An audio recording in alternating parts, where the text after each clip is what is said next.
Folks, thank you so much for watching as always, but unfortunately that is the video this week. I will see y'all next time. Goodbye.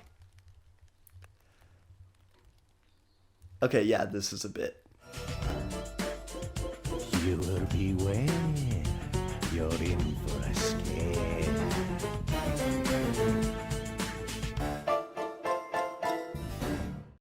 Happy Halloween time, everyone. Welcome to the classroom, and thank you so much for joining us as always. Today, to celebrate the spooky season, we'll be going over my secret, perfected Junji Ito reading guide. And once again, happy Halloween time, everyone.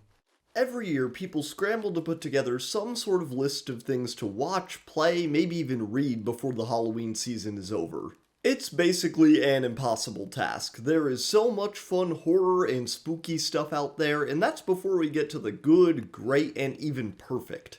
But luckily, if you're like me and grew up on a year-round diet of Treehouse of Horror, Twilight Zone, and that version of Mortal Kombat 9 with Freddy Krueger in it, the season never really ends.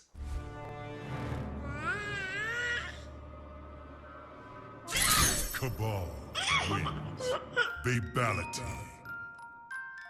This stuff really messed me up. I personally believe that it is the duty of those of us who watch this stuff year-round to descend from the mountaintops like hermits and guide you through the spooky time of year. But horror is one of the most expansive and varied genres on the planet. Go figure that a style all about bending and breaking the rules of polite society has an almost endless amount of degeneracy to dive into. Obviously, every genre has range, but I think that horror may just take the cake. I mean, just in the past few decades in the US alone, there have been several genre-changing films to come out. From the rough, homemade quality of the Blair Witch Project to the sexy, silly antics of Scream, to watching another 180-minute slow burn just to get told after, it's actually a metaphor for grief, actually. The spirit of fright moves from auteur to author like a lingering ghost, using these vessels to mirror our darkest fears back at us. But only on the most quiet nights, when a raven would sink into the inky dark sky, a true horror master is born.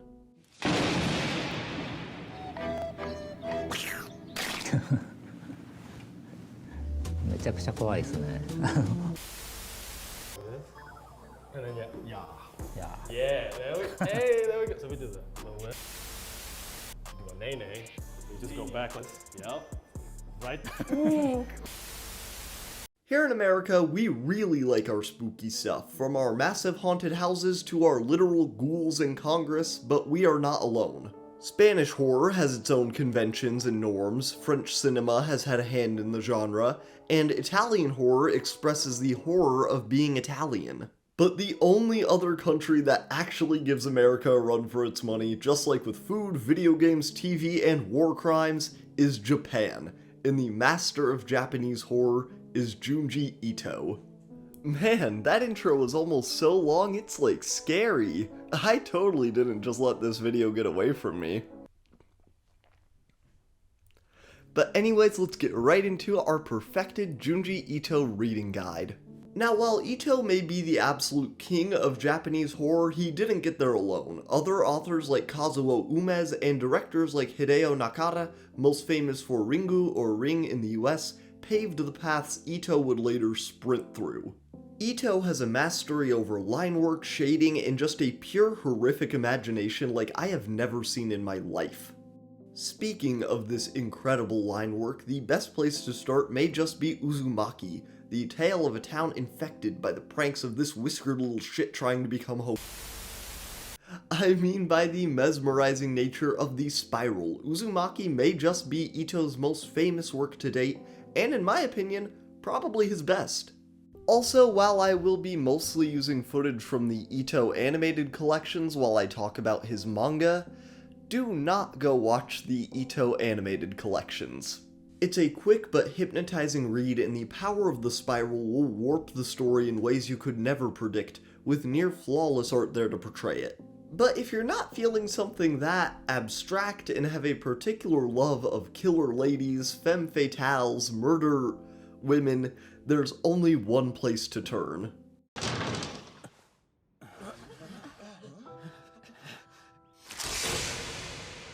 everyone. Sorry I'm late. Tomie?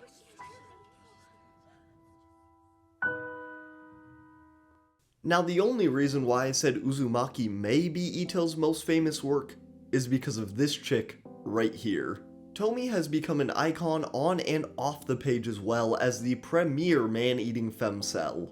Tomie is not only an extremely fun character, but seeing her take supernatural revenge on creeps and losers alike is basically therapeutic, and the book that shares her name is one of Ito's most interesting reads. Ito began creating Tomie when he was 24 and working as a dental technician, living in a rundown apartment in Nagoya.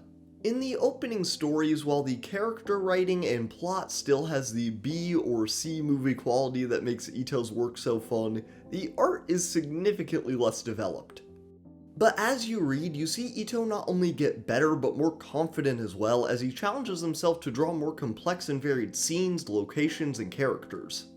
My video on Tomie from over a year ago is about getting to see this artist's journey, and for some reason my fans really like that video, even though it is bad. But this in the Halloween season gave me a great excuse to talk Ito again, and I couldn't be happier. If you want to get away from Ito's most popular stuff, you can also read Gyo, definitely the weakest of the three so far, but with body horror so horrific I could taste the rotting ocean air in my mouth. Uzumaki, Tomie, and Gyo are all fantastic horror books, part of the most bougie treatment his works have ever gotten, but the real place to start isn't so obvious. Ito, like many of the other greats, R.L. Stine, Stephen King, Shane, Casual Classroom Fredrickson, is a lover of the short story. That actually, that's so funny. That reminds me of this one time that this guy left a like and he commented and I think even subscribed. Man, that was a short story. The short story format feels almost chemically perfected for the horror genre in my opinion. What makes most horror stories so individually scary, fun, whatever you're looking for, has nothing to do with length. The length is actually not important at all, actually. Penis joke? And Ito, like many of the greats in the horror genre, has made a biblical fuckton of short stories. If you want something with a more novelistic approach, but with the appeal of bite-sized stories, the previously mentioned Tomie is a great place to go, but you might have even more fun with a lesser-known Ito character. Soichi is like what would happen to Bart Simpson if someone let Junji Ito anywhere near him. This creepy little kid torments his family and classmates alike with jokes, pranks, and deadly curses. But if even the loose threads of Soichi are just too much interconnectivity for you, very nice collections of his short stories have been bundled together lately, identifiable by their gay little spines. I've told you about Junji's absolute best of the best work, but these collections are where you can find everything else. Stories like Slug Girl and Shiver become fan favorites for their instantly iconic imagery, but they also bring something new to the table. In Ito's larger works that we've already talked about, even if it is faint, you can feel an overarching story guiding everything. What is different about Ito's shorts, however, and I mean this in the absolute best way possible, is that they are clearly barely planned at all. I even took inspiration from this. As you may have noticed, this video is going nowhere. There is no reading guide. Okay, I'm so sorry for tricking you. I'm so sorry. Please stick around. I promise this is for a cool reason. I'm so sorry. Junji Ito, like our own Western lord of modern literary horror, Stephen King, has made about... shoot, what was that phrase? Oh yeah, a biblical fuckton of horror. So much that it's scary. And when someone has a literary work that broad, I don't think there's a single place to start or a single guide anyone can do. I started with Uzumaki, and that was fantastic, but I honestly can't remember the second Ito work I ever read, cause frankly, I don't care. The real way to read Junji Ito or Stephen King or anyone else with this much in this fantastically weird and broad little genre is to just do it as much as you can. I still look towards Ito's horrific sagas as the best of his work, but stories like Bronze Statue, a story that combines evil rich people, effigies of death, and horrifically ugly women, three of Ito's hallmarks reminds me of the pure reasons why I love this guy so much.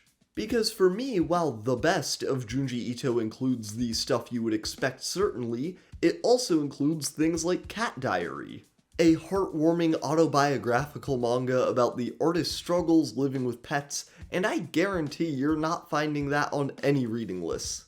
It also includes kind of nonsensical, confusing crap like Greased, Honored Ancestors, and countless others. Because for me, as a horror creator, being bad is just as important as being good. I recently watched Creepshow for the first time with my girlfriend, and I actually already talked about this on my other channel, Casual Classroom Podcast actually. But 1982's Creepshow is maybe one of the most fun viewing experiences I've had in my life, made up of 5 short stories directed by George Romero of Night of the Living Dead fame, and written by none other than Stephen King. What a good movie to use as an example to make points. I want to talk about just one short from this movie though, one that really demonstrates what I love about horror and especially Ito.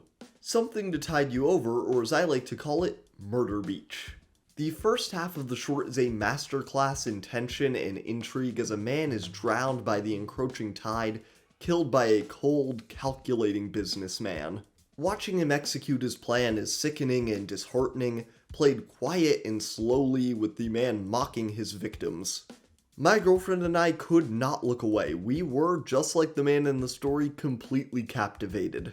The second half has the man and a woman returning as seaweed zombies, interrupting his shower, and then murder. Now that may not be everyone's cup of tea, but I love going from being completely gripped, terrified even, to absolutely laughing my ass off watching a guy be ripped apart by bugs or eaten by a demon ape. And this type of horror whiplash is exactly what I love about the genre, and Junji, what the hell is that, Ito? It can be really great to have a helpful guide for these massive catalogs of work. Pretty much every week I mentally revise my Batman reading order for no actual reason, but that's different, okay? But if you really still need a guide, here it is. If it says Junji Ito on the spine, pick it up. Wait, except no longer human. Folks, the Halloween season is one of my favorite times of year, and I couldn't be happier to talk about one of my favorite horror creators of all time once again, but unfortunately that is actually the video for this week. I'll see y'all next time. Goodbye. Hey everyone, thank you so much for watching that video. If you made it to this point, a special double thank you very much. I've wanted to talk about Junji Ito again for a while, because of that Tomy video, which is like doing well. It's always good to, do stuff that your audience seems to like. And I just love the guy, and with Halloween time coming up, I really wanted to talk about something horrific once again, so I'm really glad I got to talk about him. What I have to show off for my collection this week is the anime guide for Jujutsu Kaisen Season 1. Picked this up at Books A Million the other day. But if you want to hear any of the stuff that's in here, you're going to have to go over to my other show, actually, Pre-Recorded Livestream, over on a Casual Classroom Podcast. That'll be down in the description. But I think that is the video for this week, y'all. I'll see y'all next time. Goodbye, and happy Halloween.